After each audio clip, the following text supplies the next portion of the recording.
In the grand halls of the Evercrest Hotel, where chandeliers glisten and secrets simmer beneath polished marble, a janitor's mop is about to change a life. On what should be the happiest day of her life, a bride in a $1,000 gown flees to a forgotten hallway, her tears ruining more than just makeup. But fate has stationed someone unexpected there. Ray, a quiet janitor with a haunted past and eyes that see more than just dirt and grime. When he offers her a handkerchief instead of judgment, a powerful story begins to unfold. What starts as a moment of compassion turns into an unraveling of family secrets, betrayal, and a chilling discovery. This bride isn't just another heartbroken woman. She's the heiress of the hotel, and the man she's marrying might be after more than her heart. As Ray steps into a role he never imagined, protector, confidant, and quiet hero, Emily must decide whether to follow expectations or follow the truth. This is a story about courage in silence, strength in kindness, and how the most unassuming person in the room can be the one who saves it all. Janitor helps crying bride in back hall. She's the heiress of the hotel isn't just a title, it's a turning point. The Evercrest Hotel was alive with celebration. Grand chandeliers flickered with golden light above polished floors, and music swelled through the ballroom like a rising tide. Laughter and champagne danced together in the air, as guests, draped in silk suits and sequins, mingled clinked glasses and waited for the wedding to begin. But behind the scenes, in the forgotten arteries of the hotel, the back halls, service corridors, and maintenance rooms, there was only quiet. Dim lights buzzed overhead, casting long shadows down the narrow concrete passageways where few ever walked unless they worked there. It was down one such hallway that Ray found himself, mop in hand, pushing his squeaky bucket toward the rear storage closet. Ray had worked at Evercrest for nearly 3 decades. He knew every tile, every leak in the pipes, and every staff member's name, though few knew his. He preferred it that way. But today wasn't like every other day. A sound caught his ear, faint, almost imperceptible over the humming lights and his own footsteps. He paused, listening. There it was again, a soft, stifled sob. Ray frowned. It was coming from just around the corner, near the old banquet staging area, a place rarely used anymore. He turned the corner slowly.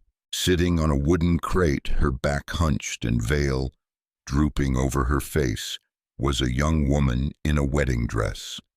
Her shoulders trembled.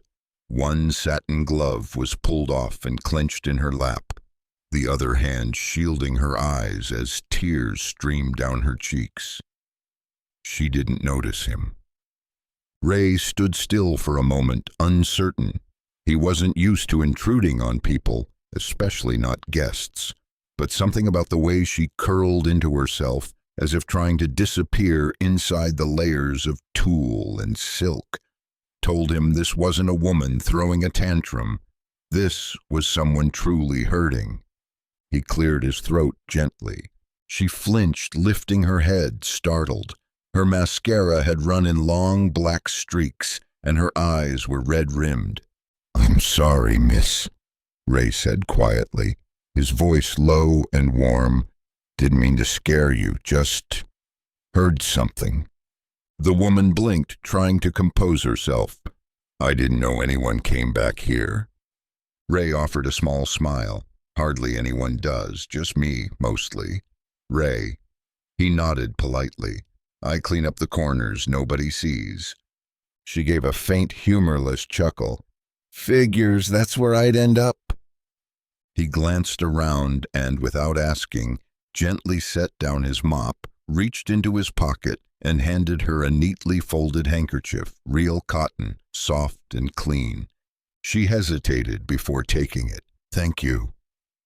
Ray simply nodded, leaning against the wall at a respectful distance. He didn't ask questions, didn't pry, just stood quietly while she wiped her face. "I shouldn't be here," she muttered after a while. "That's so?" Ray asked. She gave a weak laugh. "I should be out there with the guests. Music, champagne, perfect everything. The Evercrest wedding of the year." Her voice cracked. "Only I'm back here crying like a child." "Everybody needs a place to cry," Ray said. "Some just don't find it in time." That made her pause. She looked at him more closely now, noticing the gentle lines on his face, the calm stillness in his posture. He wasn't just passing by. He'd stayed. "Why are you still standing there?" she asked, curious now. Ray shrugged. "Didn't want to leave you alone. Sometimes folks just need to not be alone for a little while." Her lips trembled again, but this time she held it together. "What's your name?" he asked softly. "Emily," she said after a moment. "Well, Miss Emily," Ray said with a slight nod, "if you need a place to breathe, this hallway's got good air, quiet, no expectations." Emily looked down at her dress. The hem was stained from the dusty floor. Her veil had a small tear. The pristine image of the perfect bride was crumbling around her, but something about that reality felt freeing. She exhaled a shaky breath. "Thank you, Ray." Ray smiled. "Any time." A silence settled between them, but it wasn't heavy anymore. It felt like a truce with the moment. For now, the back hall held more truth than the ballroom. And for the first time that day, Emily didn't feel like she was drowning. Emily hadn't moved in 5 minutes. Ray remained at the edge of the hallway, arms crossed loosely, leaning against the wall with the patience of someone who understood grief and confusion better than most. His presence wasn't loud or intrusive. It was solid, like the wall itself, offering quiet support just by being there. She dabbed at her face again, already feeling embarrassed. "You must think I'm ridiculous," she said, voice brittle. Ray shook his head slowly. "No, ma'am, just human." Emily let out a breath that almost resembled a laugh. She sat up straighter and pulled her veil back, revealing more of her face. She looked younger without it, vulnerable. Her hair was meticulously styled, but already falling from its pins in soft waves. "You ever just know something's wrong, but you can't explain why, and the more people tell you it's all fine, the more it feels like you're screaming into a pillow?" Ray tilted his head. "Yeah, I've been there." Emily looked at him, surprised. "You?" He nodded. "Different kind of suit, but same storm." There was something in his voice, a quiet gravity. Emily didn't ask for more, she just nodded, and for a moment they simply existed in the same space, two people from opposite worlds, finding common ground in silence. Ray finally spoke. "Want to walk a bit? Don't have to talk, but it's easier to think on your feet." Emily hesitated. Her heels wobbled slightly as she stood, still clutching the handkerchief. "Okay," she said. They walked down the hallway, passing industrial storage racks and old banquet signs stacked against the wall. The walls were unglamorous, just painted cinder block, but there was something grounding about them. Emily felt like she could breathe again. "People don't usually see these parts of the hotel," Ray said. "Just the glamour upstairs." "I helped design the new ballroom," Emily said absently, tracing her fingers along the wall. "I insisted on the Italian marble. My father said it was unnecessary, but I wanted perfection." Ray glanced at her. "Is he your father, Mr. Wyndham?" She looked startled. "Yes, you knew him?" "I was here when he opened this place," Ray said. "Used to walk the halls in a hard hat. Always had big dreams. Treated everyone decently, even folks like me." Emily smiled, a genuine one this time. He'd be happy to hear that. "He'd be proud of you," Ray said, pausing. "If you're following your heart, anyway." Emily stopped walking. "That's just it, Ray. I don't know what my heart's saying anymore." Ray didn't rush her. "Sometimes you've got to get away from the music to hear it clearly." She looked at him like he'd just put her whole life into a single sentence.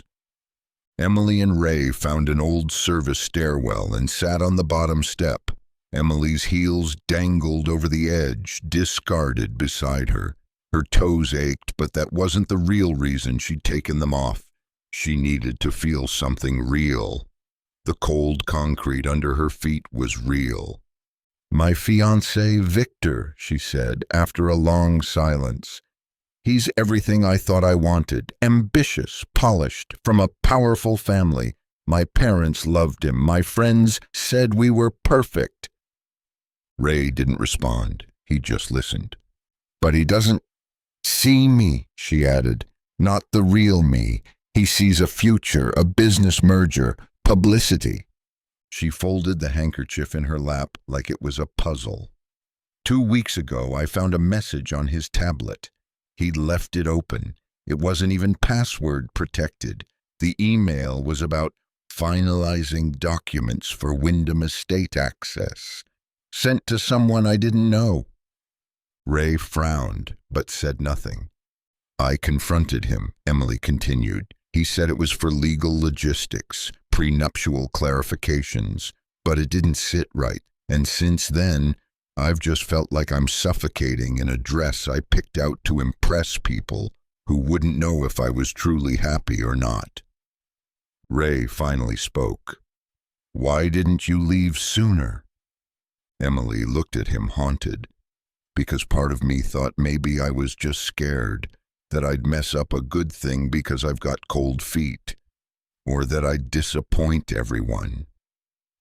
Ray nodded slowly. "That's a heavy dress to wear." They sat in silence for another beat. "You know what my dad used to say?" she asked. "That the best decisions are the ones that feel like relief." "Sounds like a smart man." "He was." Emily rubbed her eyes again. "Ray, if I leave, what happens next? I disappointed 100 people. I created a scandal. My family will be furious. My mother will never forgive me." Ray looked her in the eye. "But you'll still have yourself." The words hit her harder than she expected. Her lips parted, but no sound came, just a slow, understanding nod. She stood. "I don't know what I'm going to do yet," she said, "but I don't think I can walk back into that ballroom pretending nothing's wrong." Ray rose beside her. "You don't have to, not while I'm around." They were halfway to the dressing room when Ray noticed the thin bracelet on Emily's wrist, rose gold, delicate, engraved with a familiar script, "Wyndham Legacy." He paused mid-step. His eyes traced the inscription. "I haven't seen that in a long time," he murmured. Emily followed his gaze. "My father had it made when I turned 16. Said I'd inherit not just the business, but the heart of it." Ray nodded slowly. "Edward had a way of putting things." Emily looked at him, puzzled. "You really knew him, didn't you?" Ray gave a small, wry smile. "He knew everyone in this place by name, including the janitor who unclogged the founder's suite during a blackout, brought me coffee after, said I was the kind of man he wanted his daughter to meet one day." Emily blinked. "That's unexpected." Ray chuckled. "Didn't think much of it back then, just a kind man with big dreams." They reached the edge of the ballroom corridor. Through a small window they could see guests mingling, waiters bustling with trays, and photographers preparing for the grand entrance. Emily froze. Then, from a side hallway, a voice pierced the calm. "You told me this would be settled before the ceremony, Victor." It was sharp, arrogant, Victor. Ray gently guided Emily back into the shadows. "I knew it," she whispered. "He's hiding something." Ray's expression hardened. "Then maybe it's time to stop pretending, Miss Emily." She nodded. For the first time all day, her fear turned to fire, and Ray knew they were just getting started. The hallway was quiet again, save for the distant clinking of glass and orchestral strings muffled by thick walls. Emily paced nervously while Ray stood by the supply closet, his mind unspooling memories long buried. He remembered the first time he met Edward Wyndham, almost 30 years ago. Ray had just started at Evercrest as a night janitor when construction was still underway. Edward was walking the site with rolled-up blueprints and a thermos of coffee, dressed in a suit but with his sleeves pushed up like a foreman. "Nothing's beneath a leader," Edward had said, noticing Ray struggling with a faulty buffer. "If it breaks, I want to know about it. That includes people." Most executives Ray encountered over the years barely acknowledged staff, but Edward had been different, generous with attention, deliberate with praise. Ray hadn't spoken to him more than a dozen times, but each interaction stayed with him. The man built more than a hotel. He built loyalty. And now here was Edward's daughter standing next to him, frightened and uncertain. "I used to think this place had a soul," Ray murmured aloud, not intending to. Emily turned. "What do you mean?" Ray glanced around. Back then, the hotel was alive with promise. Your father believed in it, believed in people. He'd talk to line cooks and janitors like we mattered. When he died, something shifted. Everyone became distant, like they were protecting his vision, but forgot why it mattered. Emily frowned. "After Dad passed, I felt that too. It was like the heart of the place went silent. My mother stepped in to keep things on track, but everything became about image, not legacy." She sighed. "Victor was the first person who made me feel like I could still be part of that legacy. At least, that's what I thought."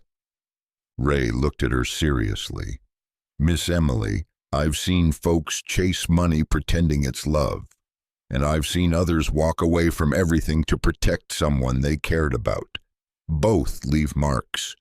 The trick is knowing which one leaves a scar you can live with." Emily nodded slowly. "I wish Dad were here." Ray smiled gently. "In a way, he is. He's in this hotel, in the way you're still standing when it's easier to run." She touched her bracelet. "He'd hate what I'm about to do." Ray's eyes softened. "I think he'd be proud."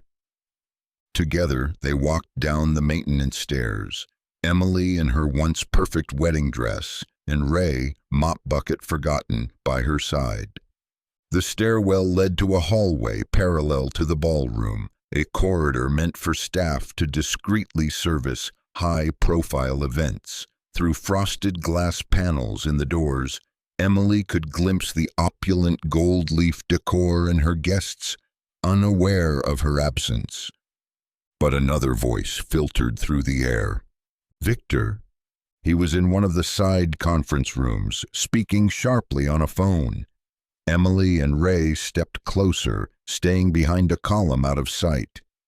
"I told you the Wyndham Estate review needed to be signed before noon," Victor snapped. "She's stalling. No, she doesn't suspect a thing. She's just emotional, probably nerves." Emily clenched her fists. Ray gently placed a calming hand on her shoulder. There was a pause. Then Victor added, "Look, after today, I'll have access to the board.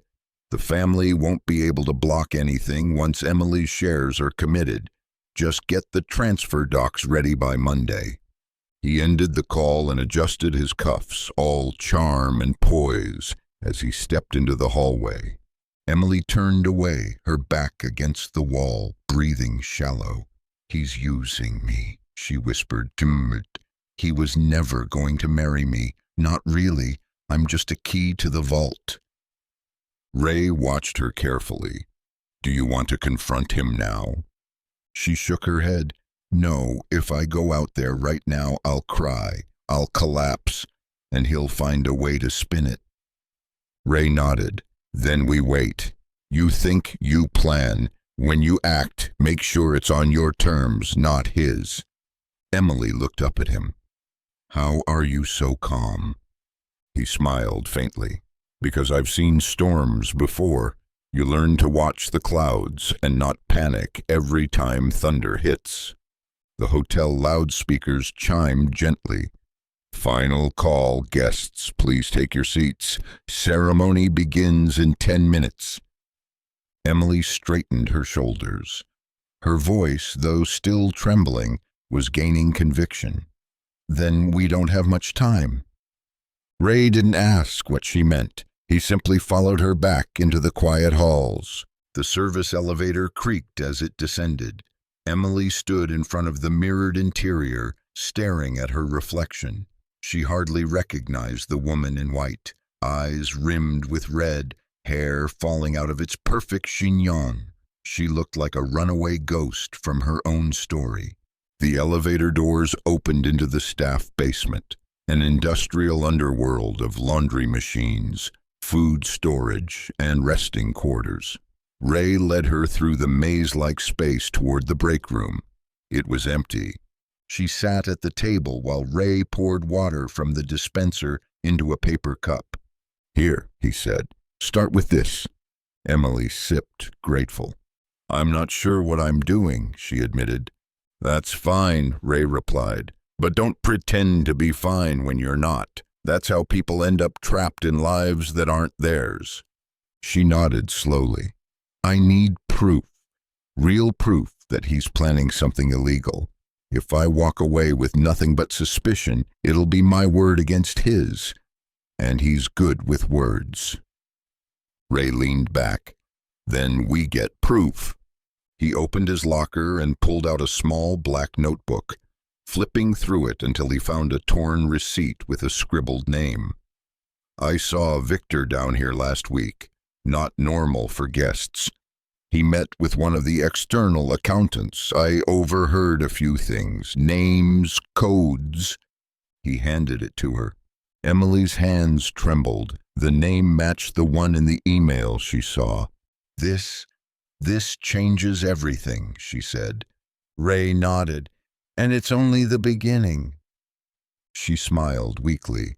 "Ray, I don't know what I'd have done if you hadn't found me today."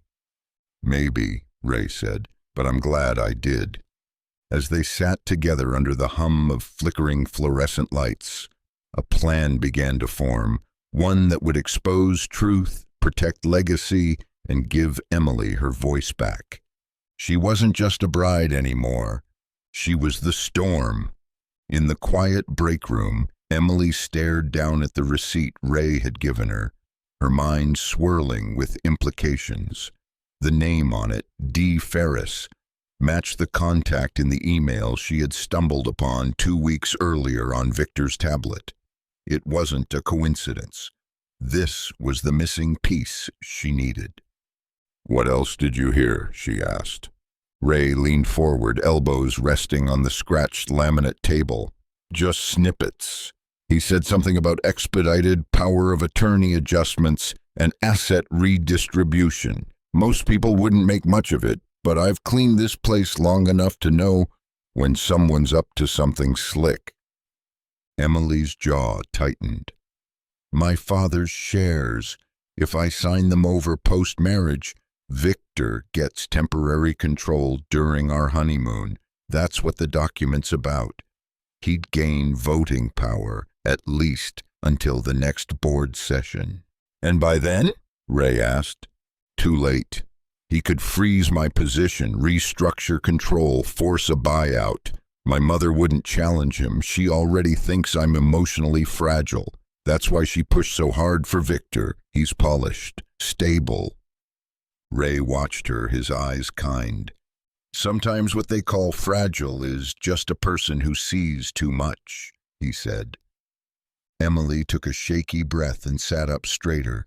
Then I'm done pretending. I need to stop this and not just walk away. I need them to see him for who he is. Ray gave her a half smile. You've got grit, Miss Emily. Same eyes your father had when he argued with the architects over building a rooftop garden instead of another penthouse. She laughed, a little surprised. He did? Ray nodded. Said a place without green had no soul. She touched her bracelet again. He never wanted me to be someone's trophy. He taught me how to negotiate, how to look people in the eye, how to say no and mean it. Somewhere along the way, I forgot that. Ray stood. Then let's help you remember. They left the basement with purpose. The elevator ride back up wasn't silent this time. It buzzed with planning. Emily would confront Victor only after securing the documents. She'd call the family lawyer discreetly and ask for a re-review of the marriage contract. And most importantly, she'd make her exit on her terms. The moment the doors opened, she was no longer a confused bride. She was Edward Wyndham's daughter, and she was ready to act like it. The ballroom was aglow with flickering candlelight. Rows of white chairs were now filled with guests, craning their necks toward the tall double doors where Emily was supposed to make her grand entrance. A string quartet played soft, expectant music as the wedding planners scurried backstage, whispering frantically into a headset. Behind the scenes, Emily stood in her dressing room, now calm and composed. She had cleaned her face, fixed her hair as best she could, and torn the hem of her dress just enough to walk easily. No more stumbling. Ray waited outside the room like a sentinel, unnoticed by the flurry of staff around him. Inside, Emily picked up her phone and dialed a secure number. The voice that answered was old and familiar. "Mr. Hollis," she said, "it's Emily Wyndham. I need your help. Now." The conversation was short but effective. By the time she hung up, her jaw was set, her eyes clear. She opened the door and stepped into the corridor where Ray stood. "You sure?" he asked. Emily nodded. "I won't walk into a trap. Not today." They moved toward the ballroom entrance. A bridesmaid noticed her approaching and gestured to the coordinator, who brightened immediately. The music swelled, but Emily didn't go in. She walked past the entry doors, down the side hallway, toward the private garden patio connected to the ballroom. The door creaked as she opened it and slipped outside. There, hidden by vines and floral arches, she waited. Victor was standing by the reflecting pool, adjusting his tie and practicing a smile. Emily approached slowly. "Looking for me?" she asked coolly. Victor turned, surprised, and then annoyed. "Emily, what are you doing back here? You're late." "I know," she said, "and I wanted to tell you personally, there's not going to be a wedding." Victor blinked. "Excuse me?" Emily stepped closer, calm but commanding. "I know everything about Heiress, about the board manipulation, about the estate documents, and I've already spoken to Mr. Hollis. The marriage agreement has been revoked. You'll have no access to my shares or my name." Victor laughed, but it didn't reach his eyes. "You're being irrational. This is all a misunderstanding." "No," she interrupted. "What I was trusting. But I'm not anymore." Victor's face hardened. "You'll regret this." "No," she replied, stepping back. "But you might." She turned and walked away. Victor didn't follow. Ray was waiting by the elevator. When the doors opened, she stepped in beside him. "Did it feel like relief?" he asked. Emily nodded. It felt like freedom. The elevator descended slowly, each floor peeling away the layers of expectation and illusion Emily had worn for so long. She tugged the veil from her hair and let it drop to the floor between them. It pooled like a fallen curtain, her final act complete. Ray looked at it without a word. Downstairs, they exited through the service corridor. No paparazzi, no crowds, just a side door, a breeze, and a quiet city waiting. Outside, a black town car sat idling. Emily had called it before confronting Victor. She didn't want theatrics, just distance. As she slid into the back seat, Ray stood beside the open door. "You sure you don't want me to come with you?" he asked softly. She smiled. "No, but I want to come back. Soon. And when I do, I want you on my team." Ray chuckled. "What would I do on an Heiress's team?" "Keep it honest," she said. "Keep it grounded." The door closed, and the car pulled away, disappearing into the city. Back in the hallway, Ray returned to his mop bucket, picked it up, and resumed his quiet work. But everything had changed, and the soul of the hotel, it had just taken its first deep breath in years. 2 weeks had passed since Emily disappeared from her own wedding. The tabloids ran wild with speculation. Heiress vanishes, runaway bride, or corporate drama. Victor Cole left at the altar. None of them got the real story, and Emily liked it that way.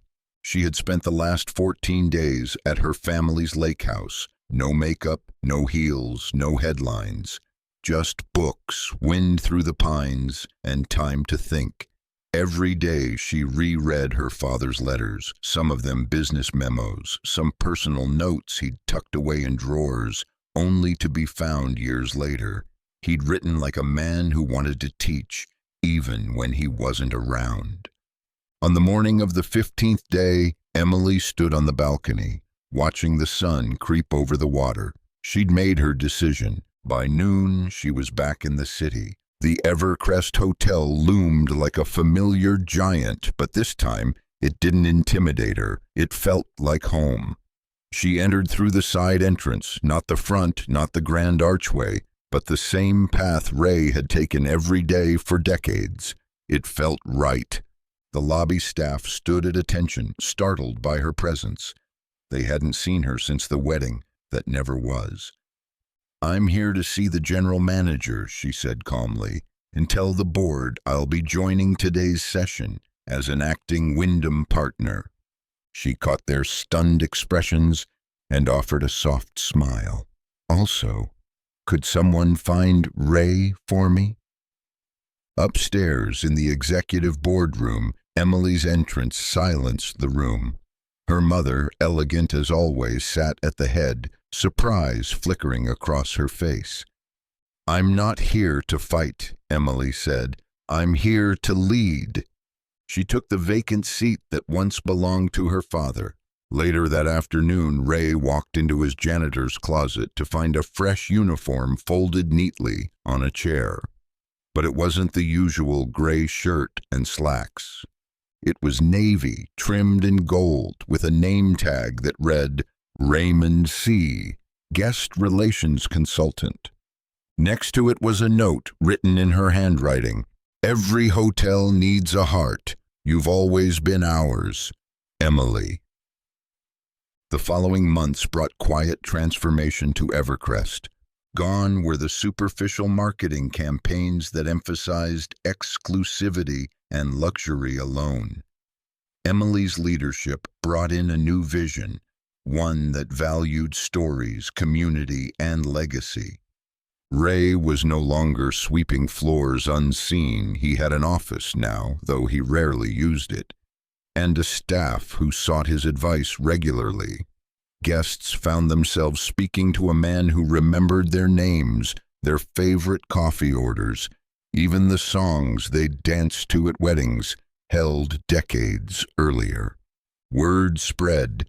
Evercrest was changing. On a crisp autumn morning, Emily stood with Ray in the hotel's rooftop garden, a place her father had insisted on, a green haven nestled above the city. Ivy curled along the railings, and soft jazz floated through hidden speakers.